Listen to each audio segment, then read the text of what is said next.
Now, the right time with Bomani Jones on ESPN Radio. And ESPNradio.com. The NBA Finals start tomorrow night. And I know that because that means I got the night off from work. Anybody else got the night off from work? I got the night off from work. Anyway, I'm going to take the night off from work and I'm going to watch some basketball. These 8 days between NBA Finals games been kind of rough. As I previously discussed with you, I don't feel like these leagues take into account what we have to do to make radio programs, and they decide they're going to give their players some rest. Like, I don't need rest. What you think? They're the only people that go to work. Anyway, we've had 8 days in between finals games, and I would like to begin this program by doing what is quite possibly the dumbest thing that I could ever do.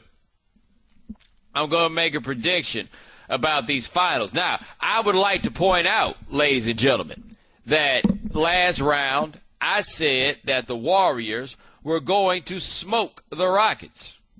And the Warriors went up 3-0 on the Rockets before winning 3-1 against the Rockets. But y'all don't remember that, do you? No. None of you remember that. I know what you remember. You know what you remember. We know what you remember. You remember I said that the Hawks were going to beat the Cavaliers in the Eastern Conference Finals. And I would like to point out, by the way, that series didn't have to go the way that it did. I mean, I was wrong and everything like that, but once it got to a sweep, it started looking like I don't know what I'm talking about. Not to say that I do, but, I mean, it doesn't have to look like I don't. I'm at least trying to maintain the facade of some sort of legitimacy. You guys come to me for hard-hitting analysis. Anyway, the finals are here, and yesterday, was it yesterday? Yeah, it was yesterday. It's minding my own business. I was hanging out on South Beach after work, and somebody sent me a tweet with his shirt, and it said Cleveland versus everybody of the world or something like that. I don't know. You know, they stay wanting to fight. Anyway, he had that shirt, and he held it up, and he says on the tweet, "Hey, I'm at the Clevelander. Let's do this." And, you know, some of you guys are listening to me in Cleveland and have been familiar with me for quite a while, and you know and I know that some of y'all, if y'all would say, "Let's do this," y'all would, I mean, you know what you would be trying to do. And, I mean, look, one thing that's not about to happen, man, we're not about to fight at my job. Like, if you want to fight at my job, I can't think of anything that's going to happen that is not going to stop me from doing whatever's necessary to stop the fighting from happening at my job. As many of you know, the best place to collect money from people who owe you money is at their job, because when you show up to somebody else's job, you have all the leverage.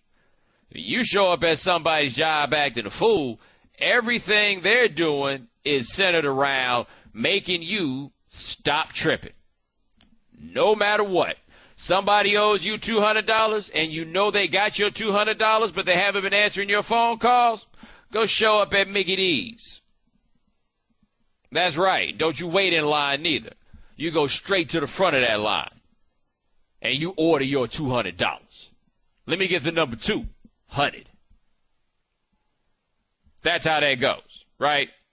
So anyway, the dude was like, "Let's do this," and I wasn't about to go over there, so I waited a little bit of time, but I needed to go back over to the Clevelander. So I went, and when I went, my man was sitting at a table that was like, I couldn't get away. There wasn't no escaping him. He was right there. And he looks at me, he's like, "Yo, what's up?" Like, from a distance, like, "Yo, what's up?" And I'm looking at him like, "Dude, I need you to be a little bit clearer about what you're going for here." I am well beyond the point of assuming that all of y'all wish me well. Not all of you are happy for my success, all right? And even those of you, some of you who are happy for my success, you might try to rob me. Anyway, I see the dude, and we start talking about the series, and he's like, "So what's up, the Cavs?" And he's like, "How many games? I mean, how do you think they're going to do?" I was like, "I think they can win a game, maybe 2. And the dude seemed to be a bit heartbroken. And, like, I'm talking to him about it. And, see, look, this is something I realized about predictions. See, I'm trying to give y'all this real right now. And I'm giving away some game. So, normally I charge for this, but I'm going to give you some game right now about how this goes. When you're in the prediction business, the smart play is to always say the series is going to go either 6 or 7 games.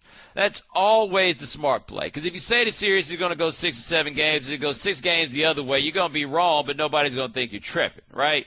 If you call it in 6 and it really goes 7, home court advantage come up in it. There's all those kinds of things like that. So, I don't think it's very smart of me to get on the radio and tell you that I think the Warriors are going to win in 5 games. I mean, I don't have anything to gain from that. So I'm not going to do that. I'm going to say that the Warriors are going to win in 6 games. But see, here's the problem. Saying the Warriors are going to win in 6 games means that the Warriors have to close the series out on the road, which I think is asking a bit much of a team that doesn't have guys that have been on this level before. But I don't want to say it's going to go 5, and I feel like the coward's play is to say that it's going to go 7. I just don't think Cleveland can win this. Now, the last series, I thought that Atlanta could win it because I thought Atlanta had big men that could pull Mozgov and Thompson away from the basket, and that would then create lanes where I didn't see how Cleveland was going to be able to play sufficient defense if they didn't have Mozgov protecting the rim. Clearly, I didn't get that right, but that was what my thinking was in that series. The series against the Warriors is a little bit of a different animal. The difference here is the Warriors have size, and I think it's easy to think of the Warriors as not having size, really because they're playing Draymond Green at power forward. That being said, Draymond Green is playing power forward against Tristan Thompson, and Tristan Thompson isn't exactly an oversized power forward himself, right? The Warriors have Bogut. Having that size to go against Cleveland puts them in a different situation than Atlanta was in. Atlanta was out there and just not big enough. And that was a concern about them really all year. But when they got through against the Wizards, and the Wizards had those big dudes, I was like, okay, maybe they can find a way to make this thing work. And wrong. Hawks, always going to be the Hawks. Speaking of the Hawks, I got a text message today from somebody in Atlanta. Apparently, they had a pep rally for the Hawks. They did a proclamation for the Hawks. The Hawks just got swept. Yeah. I'm not making any of this up. Anyway, back to the playoffs. We don't know how healthy Kyrie Irving is. If Kyrie Irving is there and his knee is causing him problems, they got big trouble. So maybe you put Iman Shumpert to guard Steph Curry, who then guards Klay Thompson. I don't really have a great answer for that question. Now, on the other side, the question always becomes who's going to guard LeBron. Well, last year LeBron had an issue. Well, not really an issue. He was just guarded by Kawhi Leonard. And Kawhi Leonard is one of the 2 best defensive players in the league. Now, I know Kawhi Leonard won Defensive Player of the Year this year. My vote for Defensive Player of the Year would have gone to Draymond Green, who will have chances to guard LeBron James. Andre Iguodala, who is tall and got those long arms, who can also play defense against LeBron James. They've got guys they can put out there, and nobody's going to stop LeBron necessarily, even though he's on self-check with his jumper right now. But they've got guys who can guard LeBron. So if they got guys who can guard LeBron, and they've got the size inside to match up and do something maybe to keep Tristan Thompson and to keep Mozgov off the boards, and they've got the guys who can shoot the way they can shoot, and Cleveland is still in a situation where they have to depend on J.R. Smith, I'm going with the Warriors. Cavaliers have one of the 10 greatest players of all time. The Warriors have quite possibly one of the 10 best teams of all time. Dude will go with one of the 10 best teams of all time. And everybody who thinks it's crazy to bet against LeBron, where the hell were you last year when the Heat were losing in 5 games to the Spurs? Hey, I'd be happy for LeBron if he manages to win it. I just don't think it's going to happen this go-round. Bomani. All guests join us on the Subway Fresh Take Hotline, including our next guest. He comes to us from NBA TV and NBA.com. His name is Sekou Smith. Sekou, what's going on? Well, what's happening, man? How you doing? Hey, man, I'm doing all right. Now, you are in Oakland? I'm in San Francisco. I was on the dark side earlier, and I came back to my hotel after practice day to keep it simple. Oh, man, I love Oakland, man. Oakland gets a bad rap. Like, at San Francisco, like, I see why people can appreciate it, but I'm just not that kind of sophisticated. Look, man, look. I'm from Grand Rapids, Michigan, home of the Mayweather. So I know about getting a bad rap, but let's not kid ourselves here. I got love for my Oakland people, but if I'm going to be up here in the Bay, I'm staying in San Francisco. We're talking to Sekou Smith. Hey, man, I don't know if you heard, but I had to blame you, man. We were talking about the Hawks one day on the radio, and you had me go over the top on the idea of picking the Hawks against the Cavs, and then they got swept, and then I got embarrassed. So I feel like I need an explanation or an apology, one of the two. I'm blaming it on Dellavedova. I'm putting it on the Australian, man. Dellavedova went out there and, he tackled Kyle Korver. He almost tackled Al Horford. I'm blaming him, man. I'm putting it all on his shoulders and pleading the fifth until the Hawks show up with a better effort. I don't have a good explanation for how they went so far away from what they had done all season long in that series, man. They got tricked into believing their own hype, and LeBron and the Cavaliers made them pay. And that's a credit to LeBron and his crew. They're playing elite-level basketball the last 2.5 months. It's not always about who's playing the best, who has the best record all year long. It's about who's playing the best right now. All right, talking to Sekou Smith, the NBA TV and NBA.com. How you feel about the Cavs going into this series? I'm wrestling with it, man. I really am, because my mind is obviously in a mode where I'm looking at the way they've played throughout the postseason and saying they got every right to believe they're going to win this series. Somehow, some way, with LeBron, as their rock, they got to come into this thing feeling, yeah, we got a chance to win this series, no doubt. But then you look at all the metrics associated with the Warriors, and it screams championship, home court, elite level offense and defense. What they did all season, the fact that they've been an absolute juggernaut. He said there's no way they lose this series. But we've been here time and again, Bo, and all of that stuff gets thrown out the window the minute they tip it off, tomorrow night. It's going to be about who steps into the void and plays at the highest level for the next 4 to 7 games. I predicted Warriors in 6, like everybody else, looking at the trends and the numbers and what makes sense and what doesn't. But that's why they play these games, man. LeBron can render all of that useless in a heartbeat, just by dominating the floor. See, I was just talking to the audience about everybody picking Warriors in 6. What that means is it's a whole lot of us that want to pick the Warriors in 5, but we don't want to sound like we're tripping. I mean, I wrestled with it. I really did. I talked to some people out there, and you always gauge other people's thoughts. You don't want to look at it in a vacuum just based on what you see.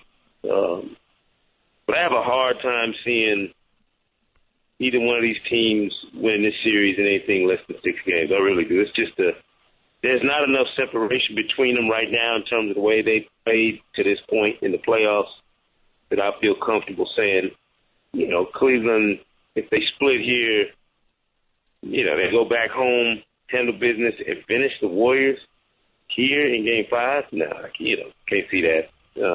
The Warriors are going to have to fight tooth and nail to win a Game 6 on the road and finish Cleveland off if they win it.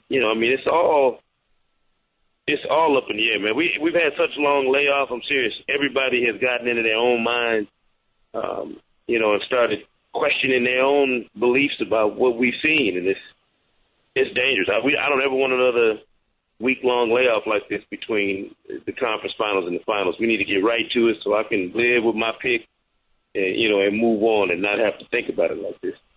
All right, we're talking to Sekou Smith, NBA.com and NBA TV. Looking at the Warriors, I feel like they just beat the Rockets in 5 games and pretty convincingly in 5 games. Do you think about this, the way that a lot of the perception has been so far is that we've been so enthralled by LeBron kind of putting that team on his back that we've kind of ignored that the Warriors really have gone through these playoffs and been the team that they were in the regular season? Yeah, that's what I'm saying. I feel like we've almost tried to talk ourselves out of the Warriors being the juggernaut in this, in this finals. And let's not kid ourselves. Cleveland didn't go through the gauntlet that Golden State did to get here. Golden State had to beat Anthony Davis in the first round, swept him. You look at all the way up until the Rockets and the way they had to deal with a Rockets team that on any night could come out and play you off the floor. They could, they could get up 25 on you. Cleveland never went into a series, to me, worried that whoever they were dealing with, not even Chicago, had a chance to exert an advantage in that series. And I think that's the difference between how they've gotten here and potentially what we'll see in the finals, is that Cleveland has played kind of with house money, knowing all along, hey, we got LeBron. If things go bad, if things get sideways, we got LeBron and you don't. Well, Golden State has got all this other ammunition on their side. They got the 67 wins, Steve Kerr's experience, the elite play of their entire roster all year. I mean, they got all this other stuff that they're using to fuel their belief. And we're going to find out whose will is stronger. Like, does Golden State get up big and blow Cleveland out in these first two games and put, some real fear in the Cleveland role players' hearts? Or does Cleveland steal one of these first two like a LeBron-led team has done for the umpteenth time? And I'm serious. Once you do that, once you shatter that invincibility, that home court advantage, it's anybody's series. All right, you just mentioned just a second ago when you were talking about, going through these series, and I completely forgot what I was just about to say. That's always embarrassing. Sekou Smith of NBA.com and NBA TV. I wanted to move a little bit off the finals, though. Fred Hoiberg is replacing Tom Thibodeau in Chicago. You have covered the Hawks for a while and been around Atlanta, so you have seen weird things happen with front offices. Is this really cutting off your nose to spite your face, getting rid of Thibodeau, or was that a change that needed to be made? I think at some point, even great coaches, guys who have won at a high level, they run through the course of their existence with a team. And it doesn't mean you magically forgot how to coach. It just means you are not capable of pushing the right buttons to motivate this group to play at an extremely high level anymore. And I think a divorce was inevitable. We heard rumblings about it last year, 2 years ago, so you knew it was coming. The way it was handled, though, is what I think has frustrated a lot of people and made a lot of people wonder if this was a nasty, vindictive thing that had little to do with basketball and more about the personalities and the politics of the front office and Tibbs and his staff. And I think the Bulls had hit a point where they needed some change, whether it was a coach or some of the roster anyway, and this was the easiest route for them to be able to get from up under the group they have now and start fresh. You give Hoiberg an opportunity to come in there and do some different things, and you do it all in the name of, hey, we're starting over in some respects from one regime to the next, as far as the coach goes. Now I remember what I was going to ask you about. It was about coaching in the NBA Finals. You had mentioned Steve Kerr's experience. He has experience. He doesn't have experience as a head coach, where David Blatt has experience, but he doesn't have experience as an NBA head coach. How do you think the coaching will matter in this series? I think it matters only in that, you have to not fall apart in the moment.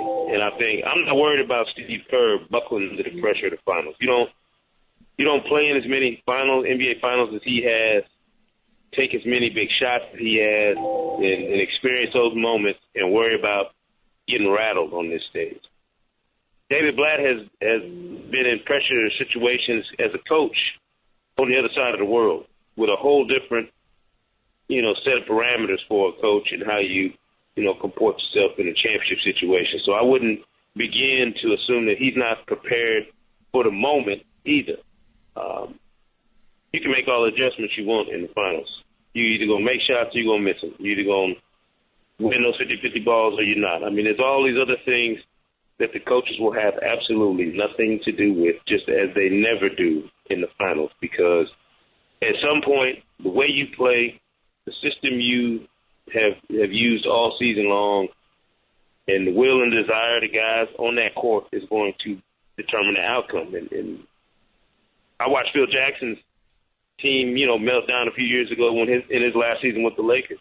They had all the championship experience, all of the zen, all of the star power you could ask for, and Dallas wiped the floor with. So sometimes it's just nothing you can do. It's about the players and whether or not those guys come to play and handle business.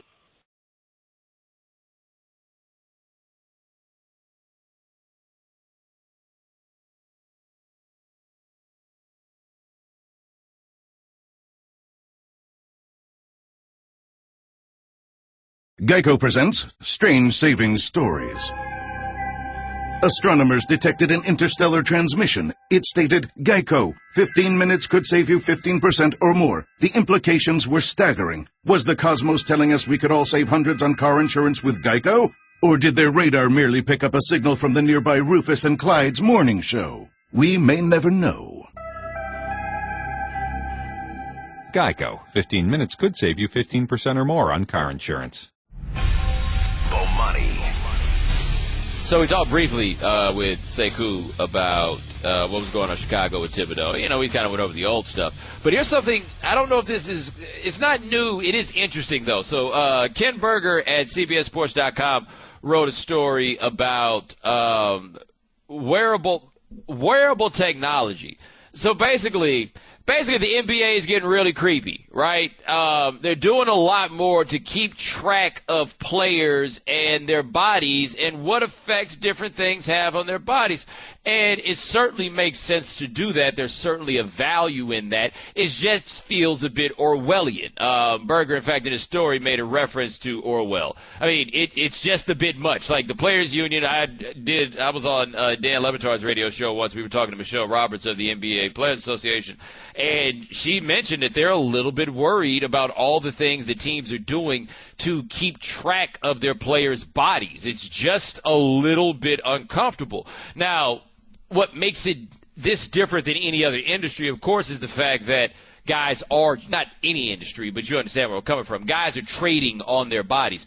Most people who work jobs where they trade on their bodies, man, they just try to run you in the ground until they can go get somebody else, and then they'll put them right back in. You can make the argument that that's the way that things work in football, that exact same way. Football has you can go get another football player a little bit more easily than you can go get back another basketball player. So in basketball, they've got to check these things in different ways and for different reasons.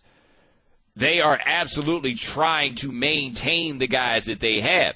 And so you see a team like the Warriors, the guys don't play nearly as many minutes. You'd have the games where Steph Curry would sit and Steve Kerr would get cussed out by the fans because they paid the money for the tickets, and then Steph Curry isn't going to play and everything else.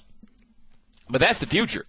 That's where these things are going. To be fair, some of the things the Warriors are doing I don't think are bad. Like, I think it's a good idea. For example, I'm looking at something right here that says that players fill out questionnaires in the morning about muscle soreness, fatigue, how they slept, and other things like that. Like, I don't really see anything wrong with that. It's stuff when it gets to blood work that I get a little bit more, I find to be a bit more problematic. And, like, putting devices on guys to track their sleep. Like, that kind of stuff is a little worrisome. But this happening, and what's going on here, this seems to be better for the players' bodies. And if it's better for the players' bodies and it translates directly into success, and with the Warriors it appears to be translating into success, then guess what? You're going to see a lot more teams in the league start doing this. Now, here's why I brought it up. Here's a quote from that Ken Berger story in CBSSports.com about someone who was just a bit resistant of this. Going to read this directly to you from the story. At a presentation on wearable technology organized by coaching agent Warren Legary last year in Chicago, Bulls coach Tom Thibodeau raised his hand. Everyone in the audience knew where this was going. Thibodeau, fired last week by the Bulls and replaced by Fred Hoiberg, had resisted overtures from Bulls management to employ wearable technology to monitor players' recovery, league sources said. He was basically challenging it, like Michael Jordan didn't need that, cops said. Fair point, but one of the most amazing athletes in the entire world, I would argue, would have benefited too. There's a reason why they call it old school, because it's been replaced by new thinking. Now remember, Thibodeau's one of those guys that worked as an assistant for almost 20 years and couldn't get anybody to give him a look. Then he got his look. He had a job for 4 years. He's already starting to sound a little bit antiquated. Like, we just kind of talked about it when he had guys like Jimmy Butler and Luol Deng and, just running and playing and playing and playing. Like, every year that Thibodeau was in charge there, the Bulls had a player who led the league in minutes. At least the last 4. I could be wrong about all of them. But he consistently had a guy leading the league in minutes. He runs his guys hard, hard, hard. you're about to see the league go away from that. As you see the league start to go away from that, I'm sitting here and raising a question. Who's going to hire Thibodeau? Like, it's not going to be an instant paradigm shift, to be clear. What's going on here is with the Warriors is such a deviation from the way that basketball in the NBA has been done for so long. But you're going to eventually see people start shifting in their way. We're starting to see it in large part because of who the guys are that are starting to buy teams. And these venture capital guys, anything that can be quantified, they're about it, right? Like anything that you can put in some form of table, they are about it. And this is that kind of thing. They're going to go for it. So really, who's hiring Thibodeau? Because one thing I do find interesting about all the people who had the problems with Thibodeau being fired, and I know people really had a problem with the way that Thibodeau was treated, but people also had a problem with the fact that Thibodeau was actually fired. Being antiquated in these ways, that's kind of what got Mark Jackson fired. Now, some of that, of course, is Mark Jackson apparently was struggling to get along with people that worked in the organization. But, like, when you think about what happened with Mark Jackson, you look at Mark Jackson's offense with the Warriors. It seemed like a 1990s offense. Like, being behind the times is what got him in trouble with a franchise that was trying to be ahead of the times, and then they went and got Steve Kerr, and then they basically, I mean, in a lot of ways, may have redefined what an NBA head coach is going to be as more of a CEO type of position, but they put their team into the hands of the sorts of things that Tom Thibodeau isn't going for. So if what you're seeing here is kind of what the model is going to be for the NBA, who's hiring Tom Thibodeau? Like, he is a fantastic defensive mind, a great coach in that way. But as many people had problems with the fact that he wound up being let go, so many of those people who had problems with the fact that he got let go are the same people who then turn around and praise the way the Warriors are doing business. I don't think it can be both. Like, if you think the Warriors are doing this the wrong way, you got to think that if you think the Warriors are doing this the right way, you got to think that Thibodeau was doing it the wrong way. I don't really see how there could be much of a middle ground on that one. And if you think the Warriors are doing the right thing with trying to limit minutes and everything else, I'm not exactly sure why you would then have a problem with the Bulls brass wanting Thibodeau to rest players and putting minutes restrictions on players. And those are the points of contention on what happened with him. Now, I could understand an argument in either direction for Thibodeau keeping that job. The only thing I'm really trying to point out in what I'm talking about now is just how ridiculously inconsistent we are in how we're evaluating the shifting paradigm of the NBA. We like it when some guys are old school. We chastise others for being behind the times. I don't know exactly how we pick the old school things that we're going to take and the new school things that we're going to take, but a lot of it does just seem to be a little bit confusing in seeing who we're going to love and who we're not. Now, we'll see how this goes with the Warriors. There's still questions. I mean, right now they have a very nice, it's a very, very well put together collection of talent. A lot of complementary parts. But I'm telling you, the game's changing, and it might have blown past Tom Thibodeau before he even had his chance to really hit the mountaintop. In which case, I can't imagine how much he hates Derrick Rose's knees. Bomani.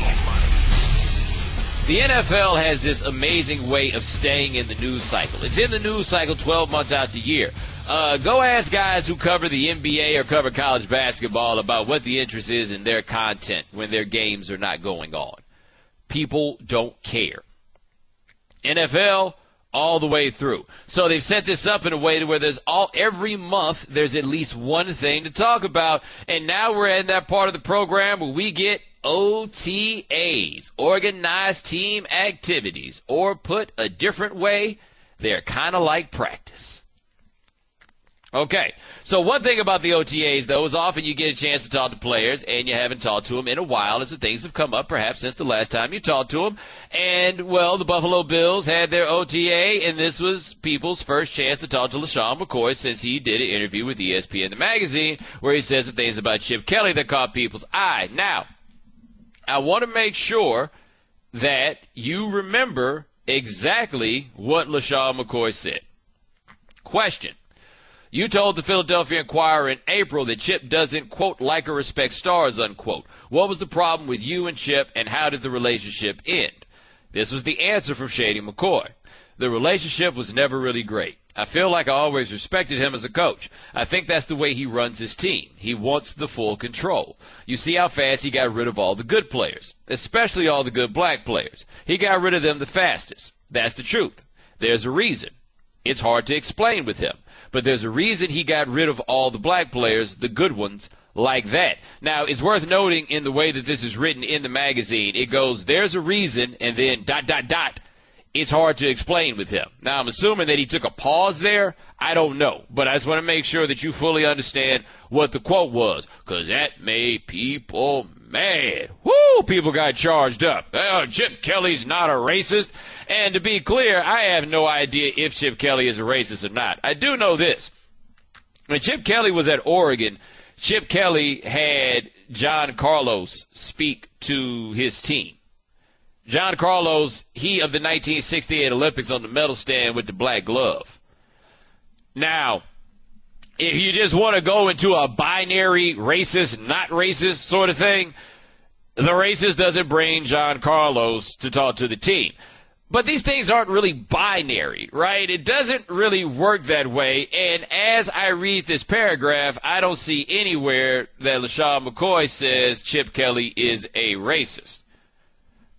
It's not there. Like, I understand how you could take from that and say that he's saying that Chip Kelly is a racist, but I'm telling you, man, on these race things, the stuff doesn't really work binarily like that. So a lot of people, in their attempt to refute what McCoy said, their quick response would be, oh, okay, he got rid of the black players. Well, he got rid of you, and he got DeMarco Murray, and DeMarco Murray's black. I mean, so is every other running back in the damn league except for like 3. Like, it doesn't work that way. That's not exactly how it goes, right? Someone can have race be a factor in their decisions without them being, just an outright, like, segregationist monster. That's not exactly the way that it goes. Anyway, that's been the backdrop. McCoy comes to OTAs today, and people are ready with their questions. So the first question was about Chip Kelly, and this was his answer. I have nothing to say about that. I mean, I'm in Buffalo. Everything in Philadelphia is over. I had nothing more to say really about it. So it is what it is. Everybody can make their own, thoughts and assumptions about it. But I'm done talking about it. Now, he said he didn't want to talk about it anymore. Now, I got to tell you, I'm pretty familiar with the sports media, and the sports media normally gets really uncomfortable talking about race. In fact, when it is time to talk about race, they usually call me so I can talk about race for them. But not today. You did raise some issues or concerns in regards to Chip in that interview that was published, and made some intimations that perhaps you questioned the racial motivations behind Chip Kelly's decisions on some player personnel, including you and Deshaun. Did you just hear what I just said, Mark? I did. So I just told you, I'm not talking no more about Chip Kelly or the Eagles. So I'm done with that. If you ask me about the Bills, we look good. A lot of the players are stepping up. The quarterbacks look wonderful. Myself, I'm playing well, along with the guys in the backfield. So I'm trying to get this team going here. I have nothing else to say about Chip or the Eagles. All right? You hear the way that man was stammering, trying to pick the words. I said some things about Chip that were kind of, intimating. Man, he was stammering to answer that question and still didn't get it answered. So Shady's not going to talk about it, but hold on. We've got to get to the bottom of this one. Well, why don't you think that this discussion of race in America deserves a little elaboration? For what? I don't display myself to nobody. No, I don't. I said what I said, so how I felt at the time, and I'm done with that. That dude said the discussion of race in America. We're not talking about race in America. We're talking about Chip Kelly. I am amazed by this part of it because there are so many elements of race that come into football every single day, like the fact that this is a league that has to be forced to interview minority candidates, a practice they only put into place when they were afraid that Johnny Cochran was going to take them to court, and they were going to lose, by the way. We have staggering differences in the ways that guys are covered playing this game, particularly at the quarterback position. You don't get anybody asking those questions. But today, we're going to get to the bottom of it with Shady McCoy. Why didn't you take Chip's calls? Yo, are y'all listening to me? Can I say it any other way? I'm not talking about Chip Kelly or no Eagles. So I'll be done with this interview if nobody else has anything else to say about the Bills. Why didn't you take Chip's calls? Like, understand, there's an undercurrent of all of this with Shady, which is basically this, that he has to answer to somebody. You know who he was supposed to answer to? He was supposed to answer to the dude who did the first interview, the one that started all this. And when he says, but there's a reason he got rid of all the black players, the good ones like that. That is where you make him answer. Right there. What do you mean there's a reason? What is the reason? That was when it needed to be asked. Whoever did that didn't get it. That was where it was supposed to be. But now somebody's going to make Shady McCoy answer to this, because how dare you question Chip Kelly? Look, I don't know what Chip Kelly is. I don't know what Chip Kelly is not. I do know this, though. The decisions they made, sometimes, the Deshaun Jackson decision was the one that I found to be weird. And it's not even a matter of, I'm not in a position at all to start talking about how Chip Kelly feels about the world of race. I do remember, however, that Deshaun Jackson was the best player they had on offense. He wound up getting released, and in the time around him getting released, we get some anonymous report about him having gang ties. Hey, man, that's the thing that make people look up and say, hey, what's going on here? There was also the issue, and this is the thing that sticks in people's minds, and I don't even know how fair this is, but Riley Cooper staying on the Eagles after what happened at that concert, not really a big deal. Because, look, I didn't think that was something that you release a player over. I thought that if the team could find a way to make peace with it, then you wind up keeping them. Simple as that. And the team found a way to make peace with it with a big old helping hand from Michael Vick. So there you go. They found a way to deal. You go from there. However, when Jeremy Maclin winds up signing with another team in free agency because he couldn't get the money he wanted from the Eagles, when Deshaun Jackson winds up getting cut, when Shady McCoy winds up being traded, and Riley Cooper is a guy who did get a contract extension, people get a little bit confused, right? So it is, if you were to ask me sitting where I am, Bomani, do you think Chip Kelly's a racist? My answer would actually be, I don't care. But no, I don't, not in a way that I would define him as anything, like, is Chip Kelly a racist? No, I got no reason to say anything like that. However, the idea that such a thing is so offensive that you would bring it up or raise the question, why aren't you guys that offended by actual, real, live racism? That's all I want to know. If you think it's unfair to intimate that about somebody, I get where you're coming from. I do. I'm not sure I agree, but I do understand where you're coming from. What I don't understand is why this bothers you more than the stuff that actually matters. So if this is your time to be a social crusader in the name of race, this is the one you picked. I'm calling shenanigans.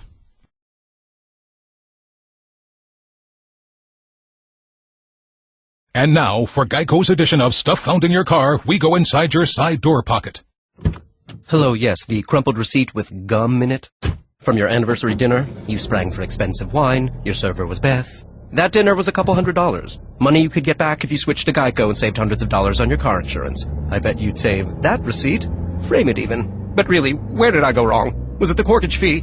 Geico. 15 minutes could save you 15% or more on car insurance. Visit geico.com today. All guests join us on the Subway Fresh Take Hotline. Like our next guest, who will make sense. He covers the NBA for ESPN.com. His name is Tom Haberstroh. Tom, what's going on? What's going on, Bo? Doing all right, man. Tell the people about this extensive piece that you wrote on the three-pointer in the NBA.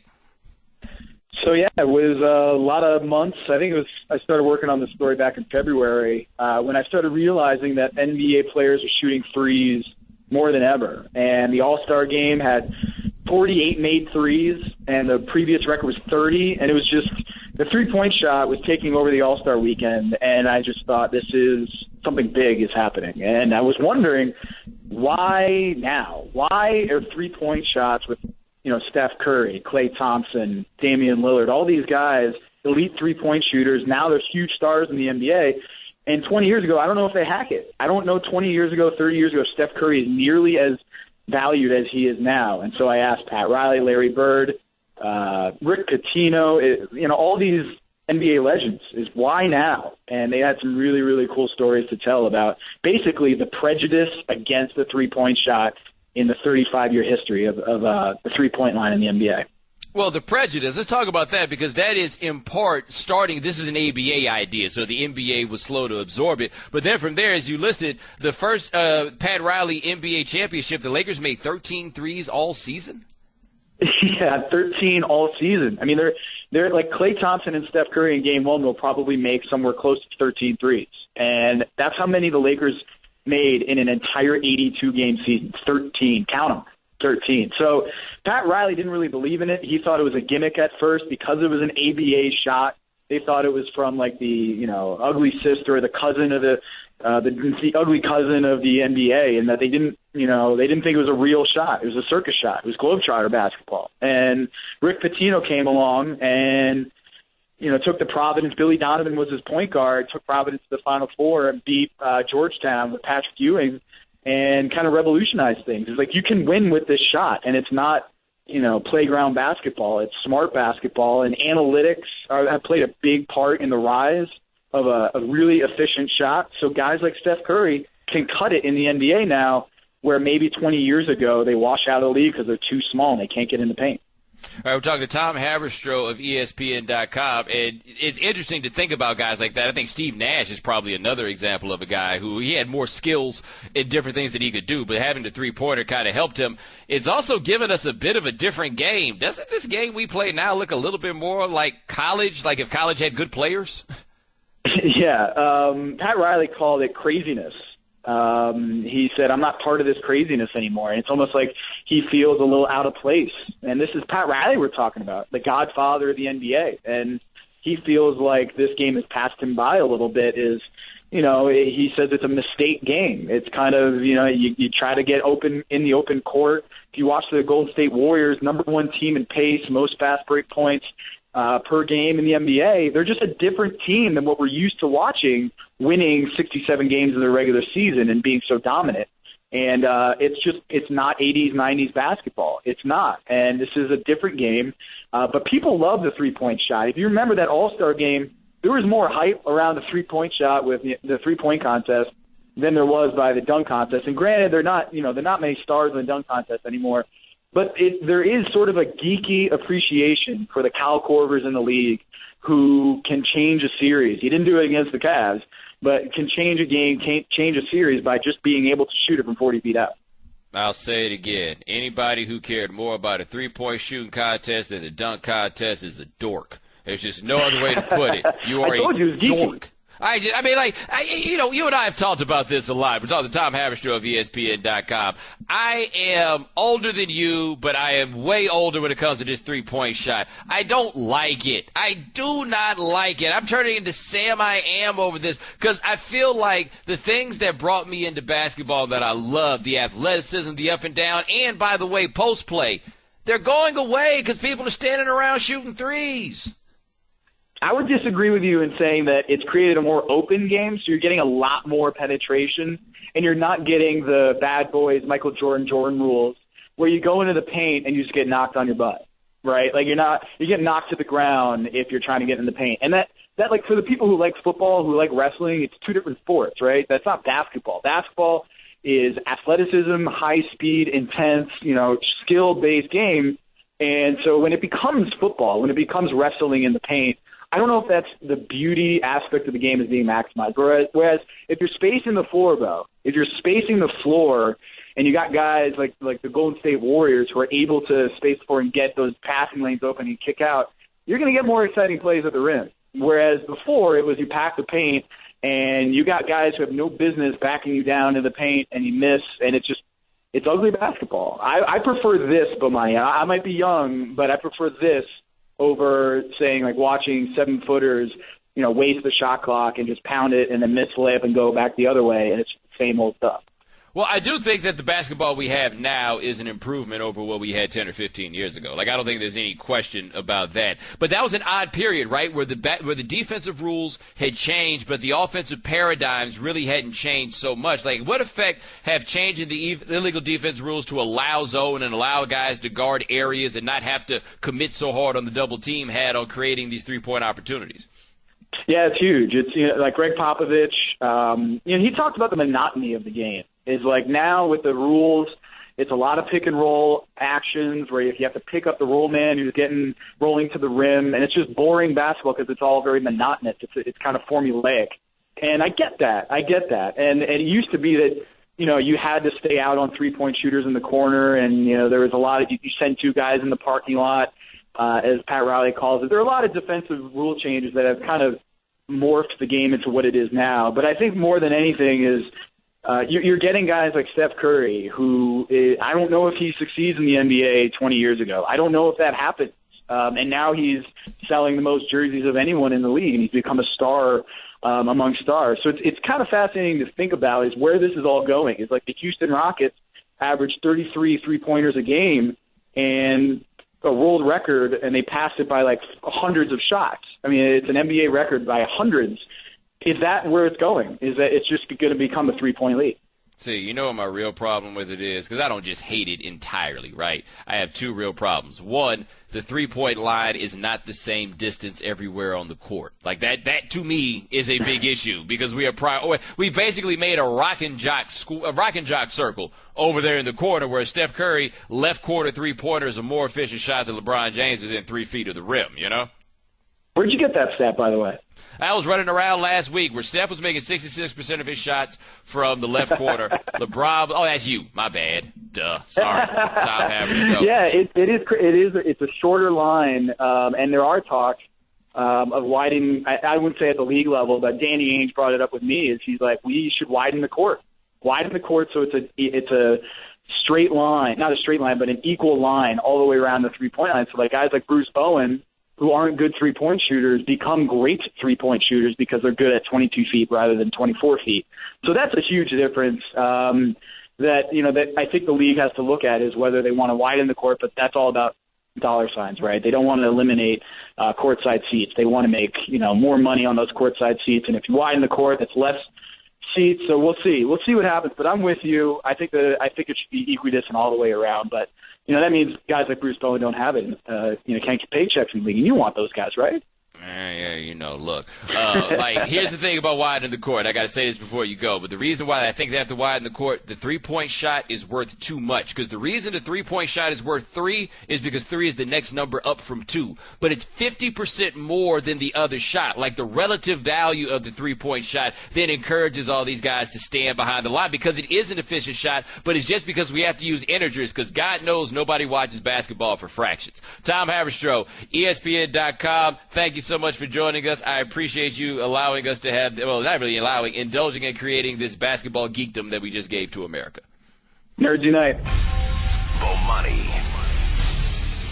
So the NBA Finals are here. It's LeBron on one side. It is Steph Curry on the other. Those are our stars here. Like the stardom of Steph Curry is amazing. Like I say, Steph Curry is the star of David Stern's dreams. Like he ain't gonna get any trouble. His daddy comes to games. His daddy comes to games with his mama. His mama's pretty. Man, we can just print money off of this dude. We can send him to all the elementary schools, right? Anyway, having Curry in the finals has led to the question from a lot of people, and I've seen this, which is Steph Curry the greatest shooter of all time? And this came up on Around the Horn the other day because a story had been written where they asked a whole bunch of these old shooters about who the greatest shooter of all time was, and Steve Nash, who is probably top 5, says he's got Curry. Now, part of why this is interesting is that you've got to be a certain level of good at all the other stuff before we start entertaining the question of whether or not you're the greatest shooter of all time. Nobody's putting Tim Legler in this discussion. Nobody's putting Steve Kerr in this discussion. Hell, nobody's putting Dale Ellis in this discussion. And those are all guys who had great picture-perfect jump shots, but we just think of them as three-point shooters. Now, Dale Ellis averaged something like 26 or 27 points a game once, but those other guys are really who I'm talking about, guys who just kind of came in, hung around the perimeter, and got the ball when they were open and made shots, right? We don't put those guys there. Like, the guys that I think about that come up in this discussion are guys like Rick Barry, Larry Bird, Pete Maravich comes up in it. I wish I had seen Pete Maravich in basketball action because he's just a highlight reel. He's an and-one dude as far as I'm concerned. Ray Allen, Steve Nash, but Steve Nash winds up there without having the picture-perfect jump shot. Steve Nash winds up in the discussion when you stop and look up Steve Nash's numbers and realize the incredible things he did shooting, and when you realize that Nash was also like a 90% free throw shooter. You know, like, you put it all together. Ray Allen, what made Ray Allen so incredible to me, or not even what made Ray Allen so incredible, but was like the greatest reflection of how good Ray Allen was as a shooter, was pretty much all the way to the end, Ray Allen could still get to the basket. And yes, part of why Ray Allen could get to the basket is because he kept his body in peak physical condition. But Ray Allen could get to the basket because at every step you had to be afraid he was going to put a jumper up on you. Like, you could never commit hard to going and stopping him from getting to the rack because there was always the chance that he was going to shoot. And everything with Ray Allen felt like a layup. But Curry, look, this is something different, all right? This is something different. Now, understand this about Larry Bird. Larry Bird never shot a whole lot of threes. Larry Bird didn't even practice threes, but Larry Bird would go out there and win that three-point contest talking about who's going to win second place, right? What makes Curry so incredible to me as a shooter is that he's doing these incredible things off the dribble, and there's still always the chance of an incredible pass while there's the chance that he can get that shot up so fast. Like, Steve Nash couldn't get his shot up as fast as Steph Curry could. He just couldn't. Like, I remember watching Curry in college when he played for Davidson and, you know, covering a few games for those teams, and I've said this many times. I don't think it's possible, if you didn't see them in person, for you to have an appreciation for how sorry those dudes were that he was playing with. And I always feel bad about saying they're sorry because they played at Davidson. You know, I'm sure they had good grades in high school and stuff, but they're not really, really good at basketball. I mean, they just weren't. So you could put 3-4 guys on Curry. And Curry was trying to throw those guys passes and just hitting them in the face and just dropping in the ball going out of bounds. And he had these high turnover stats because he had to do everything on that team. But what that did, though, he had a quick release always. But I can't think of anything that is better preparation for trying to get three-pointers off as Steph Curry in the NBA than having to shoot shots with three dudes on you and you're in the parking lot. Really. I mean, what is going to get you better prepared for the NBA than that? So he can get that shot up so fast and get it off the dribble, and when you do play for the pass, he can drop a dime. Like, when I put everything together, it's hard for me to say that there's someone who's a better shooter than Steph Curry.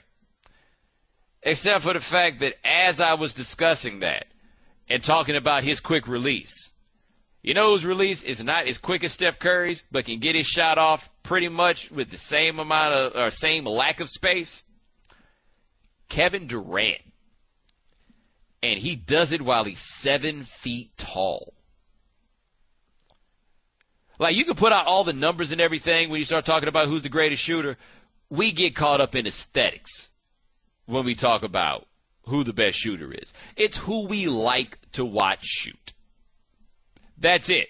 Like, shooting a basketball is really the closest thing in professional sports to hitting a baseball in terms of us thinking about it kind of as like an art, you know? Like, with people who are really, really into baseball, you see those specials where they used to have, you know, back in the day where you see something with Tony Gwynn and he's talking to Ted Williams and they're just talking about hitting and they're just talking about it as an art. And hitting is so interesting because guys can discuss it in that way. You know, there's so many levels, So many levels to hitting a baseball, and so many ways that guys are able to discuss it. With shooting a basketball, man, it's just amazing to watch some guys shoot. And the reason why it's so amazing to watch some guys shoot is, why can't I do that? Like, I don't feel like there's any reason that any of us should not be able to shoot as well as those guys. Like, we're not talking about hitting a golf ball with all these funny things that go on with the mechanics. Like, shooting a jump shot is mechanical as much as anything else. And you think, why can't I do that? Right? Like, you look at a guy with a picture-perfect jump shot, just perfect form, right? Think about those guys who are like that, who just have the perfect form on their jump shot. And when you put up a jump shot, it feels like you've got the same exact form. Man, somebody show you some video evidence of your jump shot, you'd never believe what it is. You never would. Why can't we do that? Like, really, I don't see any compelling reason why I can't shoot a jump shot like Steph Curry. All he's doing is just pulling the ball up real fast and just flicking his wrist. I got a wrist. I can flick it. You know? Basket 10 feet tall for me, too. Man, if I tried to do that stuff Steph Curry was out there doing, you'd be like, okay, so that wasn't a pass? Oh, okay. I just figured that, the way it went off the backboard and landed right in the other dude's hands, I figured you must have been trying to do it. Nobody's luck is that good.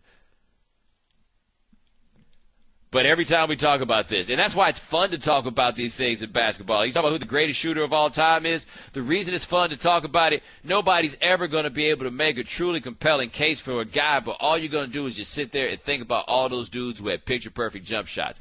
And as much as I don't like the evolution of basketball into just basically being a game of people shooting three-pointers, man, it's good to just watch a dude and you're like, man, look, he can shoot. He can shoot. Like, even J.J. Redick, when J.J. Redick was in college, even if you didn't like Duke, you had to appreciate watching Redick shoot. You had to. Look, man, I am in sports for the enjoyment of it all. I don't have to give you a definitive answer on everything. Who's the greatest shooter of all time? I don't care. I just like watching basketball. Then there's going to be other topics I'm an absolute jerk about when it comes to these things. But, that's neither here nor there. Right now, everybody gets to be right. The Right Time with Bomani Jones. Weeknights from 9 to 11 Eastern or on demand at ESPNradio.com.